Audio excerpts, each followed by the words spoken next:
حضرت ابن الجوزی رحمۃ اللہ علیہ فرماتے ہیں کہ ایک درویش تھے، حضرت ابو ہاشم ان کا نام تھا۔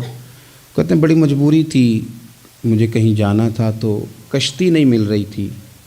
اچانک ایک کشتی گزرنے لگی تو میں بھی سوار ہونے لگا تو ملاح نے مجھ سے کہا کہ یہ ایک صاحب بیٹھے ہیں، بڑے امیر ہیں، ساتھ ان کی کنیز ہے، انہوں نے مجھ سے بک کر لی ہے ساری کی ساری، کیا کھدا سی سالم کرا لیا ٹانگا، وہ ساری کی ساری بک کر لی ہے تو میں تو کسی کو نہیں بٹھا سکتا۔ تو وہ جو صاحب بیٹھے تھے بڑے سیٹھ آدمی تھے، کہنے لگے میاں آپ کسی اور کشتی میں بیٹھو۔ جو ان کی کنیز تھی نا وہ کہنے لگی چہرے سے کوئی نیک آدمی لگتا ہے، چلو اتنی سواریوں کی جگہ ہے، کسی کونے کھدرے میں بیٹھ جائے گا، ہمارا کیا جائے گا۔ کہا اچھا چلو آ جاؤ۔ کہتے میں کونے میں بیٹھ گیا، تھوڑا رستہ آگے گیا، انہوں نے کھانے کا سامان نکالا، مجھے بھی کھلایا، لیکن کھاتے کھاتے میری نظر پڑی تو اس میں تو شراب کے برتن بھی تھے معاذ اللہ۔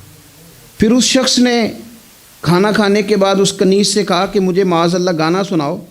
وہ گانے گانے لگی، یہ میری طرف متوجہ ہونے لگا، مجھے کہنے لگا سنو، میں نے کہا میں یہ نہیں سنتا۔ پھر میری طرف شراب بڑھائی، میں نے کہا میں نہیں پیتا۔ تو کہنے لگا تو کیا سنتا ہے، تو کیا سنتا ہے؟ تو کہنے لگے میں سناؤں کیا سنتا ہوں؟ کہا سنائیے۔ فرماتے میں نے قرآن پاک پڑھنا شروع کر دی۔ کچھ لوگ، میں آپ کو یقین سے کہتا ہوں، کچھ لوگ ایسے ہیں جن کی زندگی دور گزر گئی ہے مسجد سے، انہیں کو بندہ چاہیے جو تھوڑا سا جا کے پیغام حق سنائے۔ یعنی ان کو پتہ ہی نہیں ہے کہ دین میٹھا کتنا ہے، حسین کتنا ہے، قرآن میں چاشنی کتنی، سرکار کی تعریف کا، نعت خوانی کا رنگ کتنا شاندار ہے۔ میرا یہ ماننا ہے کہ جسے رب رسول کے رنگوں کی خوشبو کا پتہ چل گیا نا، پھر دنیا کا کوئی اور رنگ اسے اپنی طرف مائل کر ہی نہیں سکتا، سوال ہی پیدا نہیں ہوتا۔ کچھ لوگوں نے سونگا نہیں ہے، آئے نہیں ہیں، قریب نہیں آئے۔ تو شیخ ابو ہاشم کہتے ہیں مجھے کہنے لگا سناؤ نا، امیر آدمی تھا، کبھی اس طرف گیا ہی نہیں تھا۔ ڈھیروں لوگ ہیں جو نہیں مسجد جاتے۔ الہاکم التکاثر حتی زرتم المقابر، اللہ فرماتے ہیں کہ تمہیں دولت کی ہرس نے اتنا عجیب الجھا دیا کہ قبروں تک پہنچ گئے تم۔ بہت سارے لوگ ہیں قبر میں چلے جاتے ہیں، مسجد میں نہیں آتے۔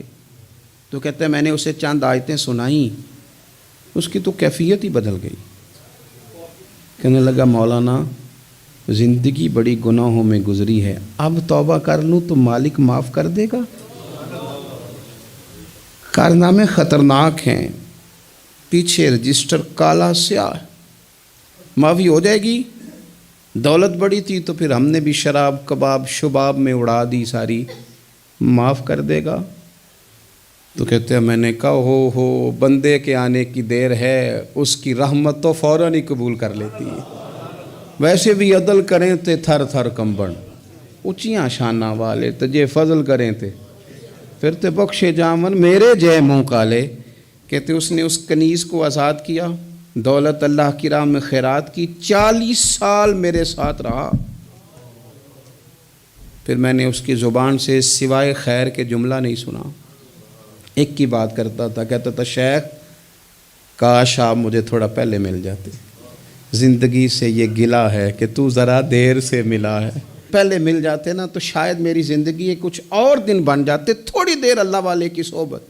آپ فرماتے ہیں پھر وہ 40 سال کے بعد میرے سامنے انتقال ہوا، میں نے ہی دفن کیا، میں نے ہی قبر میں اتارا، جنازے کا اہتمام بھی میں نے ہی کیا۔ میرا یار تھا، دل لگ گیا تھا، پیار ہو گیا تھا، میں پریشان رہتا۔ ایک دن خواب میں مل کے مجھے کہنے لگا فکر نہ کر، میں نے اپنے رب کو بڑا ہی مہربان پایا ہے، میں نے اسے بڑا کریم پایا ہے، معاف کرنے والا پایا ہے، درگزر کرنے والا پایا ہے۔ اس نے فضل فرما دیا، میرے گناہوں پر اس کے عفو و درگزر کا قلم چل گیا ہے، اور میرے حق میں جو فیصلہ آیا ہے وہ رحمت والا ہی آیا ہے، فضل والا ہی فیصلہ آیا ہے۔